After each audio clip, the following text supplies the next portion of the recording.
madaxweynaha dowladda Ruushka Vladimir Putin waxa uu ku dhawaaqay inuu doonayo inuu dib u soo ceshado dhul uu sheegay inuu kaga maqan yahay dowlado dhowr ah oo xitaa Turkiga uu ku jiro. khudbad uu jeediyay maalintii shalay madaxweynaha dowladda Ruushka isagoo la hadlaya shacabkiisa ayaa Vladimir Putin waxa uu sheegay in dalkiisa Raashka uu qorsheynayo inuu dib u soo ceshado dhulkii taariikhiga ahaa oo shuuciyiinta Yahuudda soo maamulay dalkaasi Raashka gaar ahaan kacaankii shuuciyadda ay bixiyeen. madaxweyne Putin waxa uu sheegay inay waajib ay tahay in Ruushka uu dib u soo celiyo dhulkaasi ka maqan.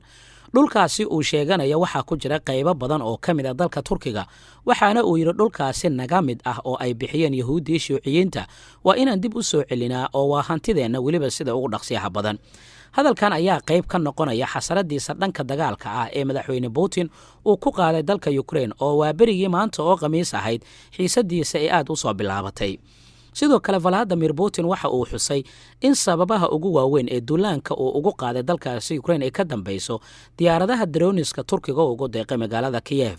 sidaan wada ognahay warbaahinta Raashka inta badan waxay ku soo celceliyaan oo ay ka hadlaan diyaaradaha droniska Turkiga uu ka iibiyo dowladda Ukraine. taasi oo Kiev siisay dhiirigelin ay ku duqayso kooxaha gooni ugoosadka ah ee Ruushka uu taageero. tallaabadaasna waxa aad uga carooday madaxweyne Vladimir Putin. waxaa jirtay dhowr mar oo madaxweyne Putin uu kala hadlay Erdogan in Turkiga uusan diyaaradaha droniska uusan Ukraine laakiin Erdogan arrintaasi waa uu diiday. qariiradan waxay ka tarjumaysaa sida Ruushka uu qoorta Turkiga ugu xirtay xarig dheer iyo sida uu Erdogan uu maqas weyn uu ugu jaray xarigaas. laakiin cadowga Turkiga ee ku sugan gudaha ayaa ka sii khatar badan madaxweyne Putin sida aan ku arki doono macluumaadkan. tani waa qariirada taariikhiga ah ee Ruushka ee uu madaxweyne Putin doonayo inuu dib ugu soo celiyo gacantiisa. halkan waa caasimadda Ruushka ee Moscow. dabcan Ruushka waxa uu hore u soo gumaystay muslimiinta ku nool waqooyiga Caucasus. sidoo kale Ruushka wuxuu gumaystay Ukraine, Romania, Poland. dhammaan wadamadan markii uu burburay midoogii Soviet waxay dib ugu laabteen madaxbannaanidooda. sidoo kale dalalkan ay Moscow soo gumaysatay waxaa ka mid ah Finland. sidoo kale waxa uu soo gumaystay caasimadda muslimiinta ama Tatar ee Kazan la yiraahdo. sidoo kale waxaa ka mid ah sida la sheegay gobollo dhowr ah oo Ruushka uu soo gumaystay oo ay dad muslimiin ay ku noolaayeen. dalalkii uu soo gumaystay Ruushka ee uu dhumiyay waxaa ka mid ah Kazakhstan. ciidamadiisa waxay ku sugan yihiin Turkmenistan, Azerbaijan iyo sidoo kale Tajikistan dalka la yiraahdo.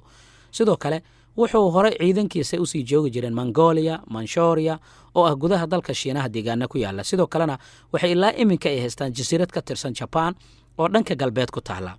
haddaba dhulka Putin uu sheegay in uu uga maqan yahay Azerbaijan iyo Turkiga waxaa koow ka ah caasimadda dalkaasi ee Baku oo caasimadda Azerbaijan. Putin wuxuu aaminsan yahay in shuuciyiinta Yahuudda ahaa ay qiyaameen Ruushka kadib markii Azerbaijan ay u ogolaadeen in ay maamul madax bannaan ay samaystaan maadaama ay ahaayeen caqliga ama dadka laga tirada badan yahay ee muslimiinta ah. taas oo keentay inay ka go'aan Ruushka oo dowlad gooni ah ay samaystaan. balse wuxuu aaminsan yahay in dowladda dhexe ee Moscow ee masiixiyadda ah ay tahay tan maamusha guud ahaan shacabka Raashiyaanka diintay doonaanba ha haystaan luqaday doonaan ha ku hadlaane. dhinaca kale sidaan wada ognahay horeyna aan uga soo hadalnay Ruushka maadaama uusan sida dowladii uu soo gumaystay oo kale ula dhaqmi kareen Turkiga wuxuu inta badan soo waday go'doominta uu afarta jiho uga sameynaya Turkiga si marka dambe isaga uu u gumaysto Turkiga. qabashadii Ruushka uu kula wareegay gobolka Crimea ee dalka Ukraine waxay madaxweyne Putin ay u ahayd guul siyaasadeed waxaana dharbaaxo ay ku noqotay dalalka reer galbeedka.